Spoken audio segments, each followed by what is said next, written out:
Salve, salve, sejam bem-vindos, leitores e espectadores de O Antagonista. Eu sou Felipe Moura Brasil e hoje quero conversar com vocês sobre as implicações do caso Queiroz em várias esferas e também sobre uma postagem do presidente Jair Bolsonaro no Twitter nesse sábado, 27 de junho de 2020, dia em que eu gravo esse vídeo, e uma reportagem que confirmam uma análise que eu fiz aqui em vídeo para vocês 2 meses atrás, em abril.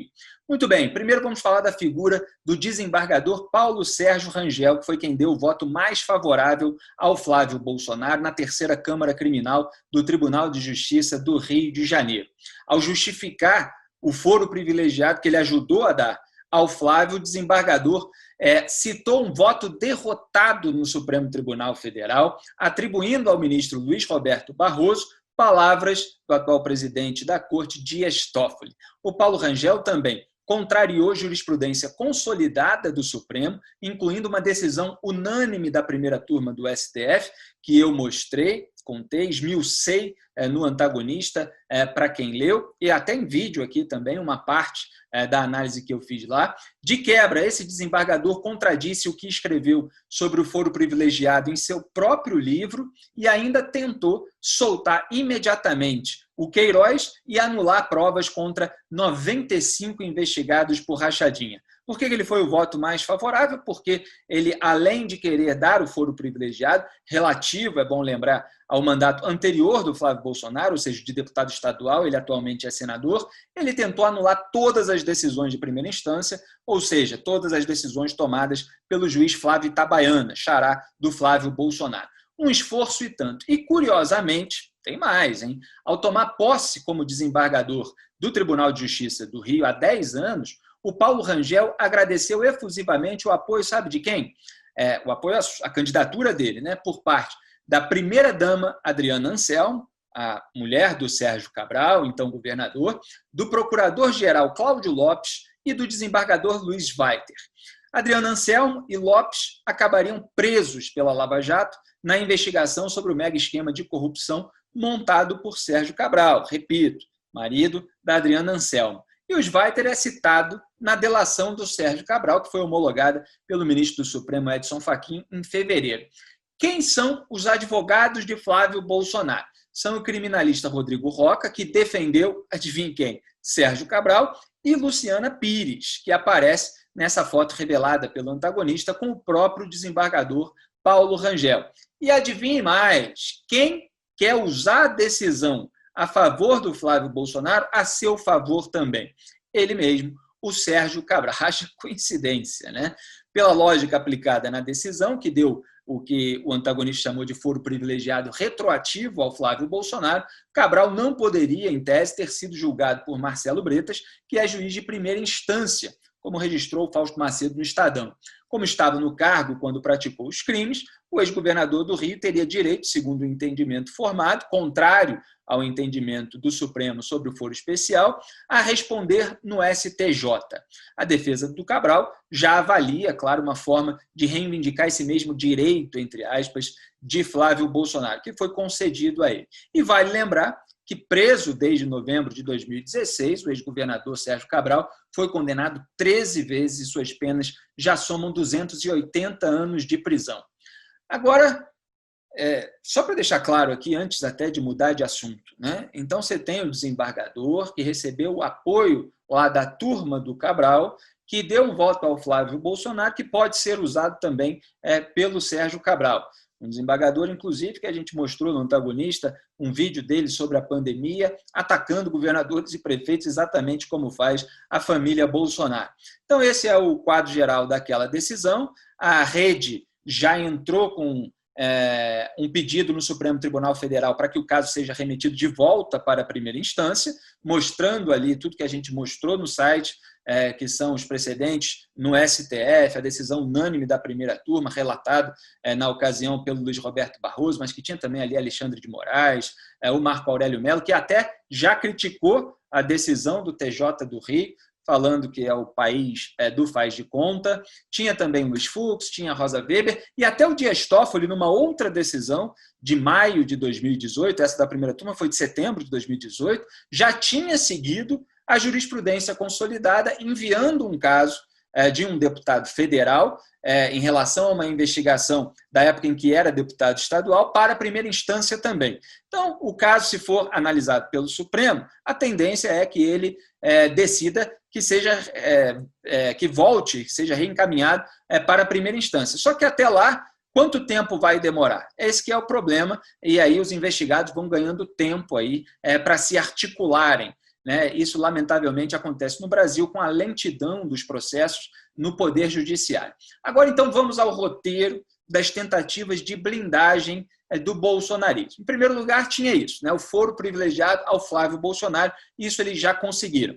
Em segundo lugar, anular as decisões da primeira instância. O Paulo Sérgio Rangel tentou, mas as outras duas desembargadoras que compõem a turma ali da terceira Câmara Criminal foram contrárias. No entanto, o fato de aquela turma ter dado a ele o foro privilegiado relativo ao mandato de deputado estadual faz com que a defesa tenha essa alegação de que então o juiz não era competente, então as suas decisões não são válidas. E é isso que eles vão querer alegar no órgão especial do TJ. É o que o Cabral também certamente vai alegar em relação ao Marcelo Bretas, se eles encontrarem ali, de fato, essa similaridade entre as decisões e puderem explorá-la. Outro passo desse roteiro de tentativa de blindagem é evitar que o Supremo mande o caso de volta para a primeira instância. Provavelmente isso deve acontecer na resposta à provocação da rede. Tentar travar o caso, isso eu já tinha falado aqui em vídeo, no Superior Tribunal de Justiça, o STJ, com a benevolência do presidente do STJ, João Otávio Noronha, que eu tinha apontado aqui em vídeo, falando que a defesa do Flávio já tinha essa estratégia pensada e que o Noronha vinha dando decisões favoráveis à família Bolsonaro. Segundo reportagem do Estadão publicada nesse sábado, o Noronha atendeu aos interesses do governo Bolsonaro em 87,5% das medidas individuais tomadas de 1 de janeiro de 2019 a 29 de maio desse ano. E o filho do Noronha, registramos no Antagonista, divide escritório com um dos melhores amigos dos filhos de Bolsonaro, Antônio de Rueda, que é vice-presidente do PSL. Vocês lembram que a família Bolsonaro teve lá um racha com o PSL, mas foi com o presidente do PSL, com alguns parlamentares, evidentemente, mas não com o vice, que continua tendo uma boa relação com a família. E tem essa ligação também aí com o João Otávio Noronha, ainda que por meio do filho. Outro passo nesse roteiro de tentativa de blindagem é evitar a delação do Fabrício Queiroz. Vocês viram aí que já surgiu notícia de que ele estaria negociando delação. Isso precisa ser confirmado. Delação, vocês sabem, tem muita notícia de vai e vem, recado, inclusive, tentativa de fazer com que alguém se mova para salvar o potencial delator, e a gente precisa aguardar para ver o que realmente vai acontecer. Mas eles, obviamente, querem evitar a delação do Fabrício Queiroz, sempre quiseram, assim como da mulher, Márcia, que ainda está foragida no momento em que eu gravo esse vídeo, pelo menos, e da filha, Natália Queiroz.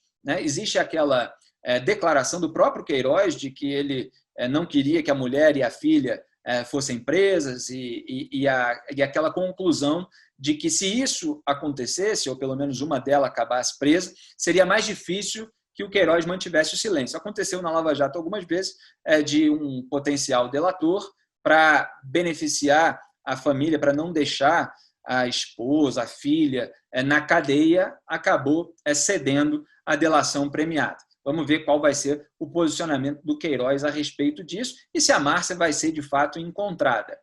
Se não, quer dizer, se não conseguir evitar a delação, fazer com que a delação suba para a Procuradoria-Geral da República. E aí, somente nesse caso, talvez até interesse que algum movimento do Jair Bolsonaro e do Flávio Bolsonaro, já como presidente e senador, seja interpretado como indício de uma tentativa de atrapalhar a investigação ou de continuidade delitiva. Essas articulações, por exemplo, para resolver o paradeiro do Queiroz, isso pode interessar, porque aí, como eles atualmente têm o foro privilegiado perante o Supremo Tribunal Federal, o caso subiria para a Procuradoria-Geral da República. Mas é claro que teria de ser feito puxadinho de cá e de lá, assim como foi feito pelo desembargador Paulo Sérgio Rangel, para que o caso subisse, já que naquela época o Flávio Bolsonaro era deputado estadual e o presidente Jair Bolsonaro era deputado federal. E se conseguir subir para a PGR, fazer com que o Augusto Aras engavete essa delação. O Augusto Aras, que foi colocado lá na Procuradoria-Geral da República pelo próprio Jair Bolsonaro, lembrando que ele escolheu o Augusto Aras fora da lista tríplice do Ministério Público. Portanto, não foi um dos 3 indicados pela categoria, foi simplesmente escolhido pelo Jair Bolsonaro. Até lá, como parte desse roteiro, que eu estou apontando aqui os pontos principais, é evitar abrir a boca, no caso do presidente, que está se mantendo em silêncio, o pessoal está até dizendo da calmaria que está em Brasília, sem aquelas declarações, aqueles rompantes do Jair Bolsonaro, e prosseguir no toma lá da cá com o Centrão, que é a distribuição de cargos em troca do apoio político de investigados, réus, condenados e demais colegas do bloco parlamentar para garantir os votos que possam barrar um eventual processo de impeachment do presidente. E mais ainda, comprar também a blindagem do Flávio Bolsonaro no Senado Federal, a fim de evitar a cassação do mandato do filho 01. E o Estadão também noticiou nesse sábado que o governo intensificou essas negociações referentes ao Senado, enquanto a oposição recolhe assinaturas para a CPI, a Comissão Parlamentar de Inquérito, do Queiroz. As conversas envolvem um possível apoio do governo à reeleição do presidente do Senado, Davi Alcolumbre. Até agora, Alcolumbre conseguiu manter com seu partido, o DEM, a Companhia de Desenvolvimento dos Vales do São Francisco e do Parnaíba. A indicação foi feita pela Câmara, mas apadrinhada pelo presidente do Senado. Na outra ponta, o comando do FNDE, o Fundo Nacional de Desenvolvimento da Educação, ficou com o chefe de gabinete do senador Ciro Nogueira, presidente do Progressistas. Já apontei isso várias vezes aqui. O FNDE tem orçamento anual de 54 bilhões de reais, como eu apontei também, e o senador Teomário Mota, do PROS, admitiu que seu partido já está negociando um acordo com o governo. Isso é um processo muito natural e o PROS está disposto a fazer indicações. Pois é assim. Enquanto isso, vai ficando cada vez mais clara a incompatibilidade entre o bolsonarismo e o combate à corrupção. O ministro André Mendonça, da Justiça e Segurança Pública, que muita gente nem sabe quem é, mas é o sujeito que entrou no lugar do Sérgio Moro. O André Mendonça era advogado-geral da União, a AGU hoje está nas mãos de José Levi. O André Mendonça demitiu a delegada da Polícia Federal, Érica Marena, da diretoria do Departamento de Recuperação de Ativos e Cooperação Jurídica Internacional, DRCI.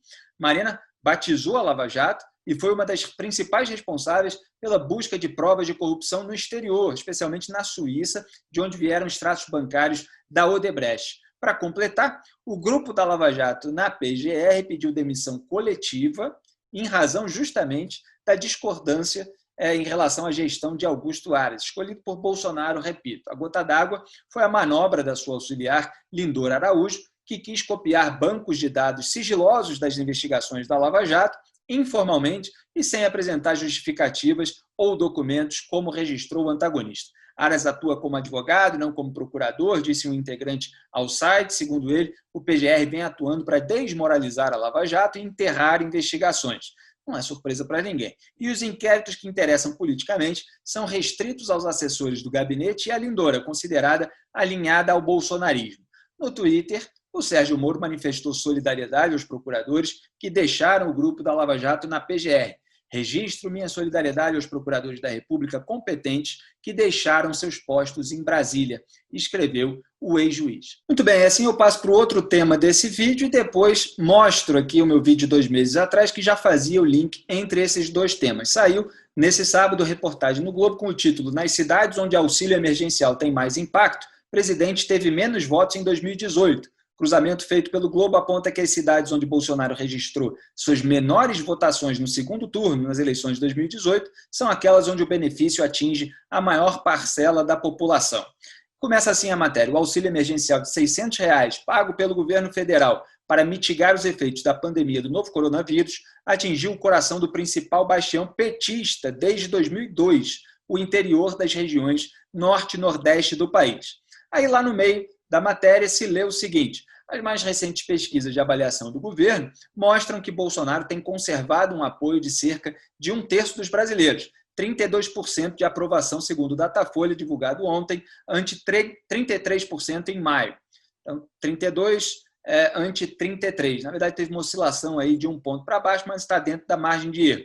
Embora o número esteja estável, diz a matéria, o perfil dos apoiadores do presidente tem mudado. Bolsonaro perdeu popularidade nas classes mais altas nos últimos meses, o que foi compensado por um crescimento entre os que ganham até 2 salários mínimos. Em 6 meses, subiu de 22% para 29% de aprovação nesse segmento, ainda segundo o Datafolha de sexta-feira. A hipótese de analistas é que o recebimento do auxílio emergencial explique esse crescimento. Então, eu vou rodar para vocês aqui o meu vídeo de 2 meses atrás, de abril, que é confirmado por essa matéria agora de junho do Jornal o Globo.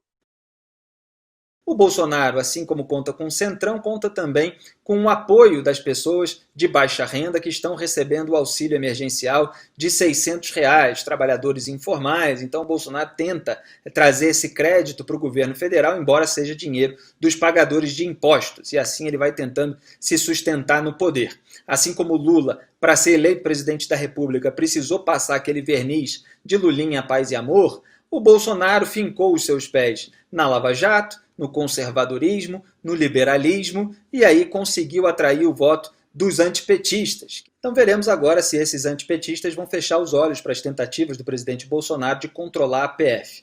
As maquiagens foram caindo e veio à tona ali o velho deputado federal com o seu estatismo, com o seu centrão e com a sua ala reacionária de seguidores. Reacionário no sentido de Anthony Quinton, de revolucionário do avesso. Eu, Felipe, escrevi em artigo de 20 de agosto de 2019 o seguinte: Bolsonaro não é o combate à corrupção. Caso se coloque acima dessa bandeira, só lhe restará, como a Lula, o apoio minoritário das pessoas que cultuam mais sua personalidade e a blindagem da família que bons princípios e valores. Então, voltando aqui ao presente, é claro que a sabotagem à pauta anticorrupção para blindar a família gera um desgaste de Bolsonaro, uma perda de apoio até com as classes mais altas, e ele busca compensar isso com o assistencialismo, com programas de transferência de renda para a população de baixa renda. E o Bolsonaro já está explorando isso até em vídeo, essa população muito humilde, como ele chamou, um casal cujo vídeo ele publicou no Twitter nesse sábado, um casal da comunidade Baixa Quente, Araçuaí, Minas Gerais, Vale do Jequitinhonha, e a gente escreveu: de tudo dentro do possível, o governo está fazendo para garantir a mínima dignidade do povo. Esse casal recebe os R$ 600 de auxílio emergencial, cujo futuro ainda é incerto, porque o Estado brasileiro não tem tanto dinheiro dos pagadores de impostos assim para distribuir para todo mundo durante um período muito longo. E vale lembrar, isso que é bom registrar novamente, que o relator do auxílio emergencial no Congresso Nacional desmentiu a história contada pelo presidente sobre o valor. É bom aqui resgatar uma postagem do Antagonista de 12 de junho de 2020. O Bolsonaro tinha chamado na rede social de maior programa de auxílio aos mais necessitados do mundo, falou que o Congresso apoiou um valor e o governo aumentou. E o Marcelo Aro, que é do partido PP, disse o seguinte: presidente, isso não é verdade, vamos contar a história real. Fui relator do projeto. Seu governo foi contra o meu relatório desde o primeiro momento. Vocês não admitiam um valor acima de R$ 200. Construí, junto com sua base de apoio do centro e a oposição, um texto com um valor de R$ 500. Somente quando viram que o projeto seria aprovado, mesmo com os votos do governo contrários, seu governo sugeriu construir um acordo. Não foi estudo, foi um telefonema. Nessa ligação, decidimos que o acordo, para o governo não ficar de fora, seria de R$ 600. Essa é a história verdadeira e o senhor sabe disso. Daí o depoimento do Marcelo Aro, contrastando com essa tentativa do governo Bolsonaro, que eu apontei várias vezes já, de se apossar do crédito por esse programa de auxílio emergencial, justamente para que essa população de baixa renda acredite que é um pacote de bondade criado, desenvolvido, inventado pelo Jair Bolsonaro em razão da benevolência dele. Então, o governo Bolsonaro, o bolsonarismo, de uma maneira geral, agora juntando tudo, virou isso aí, que é blindagem, toma lá da cá, e populismo. E um populismo ainda enganoso. Quer dizer, está muito parecido com o que era o petismo.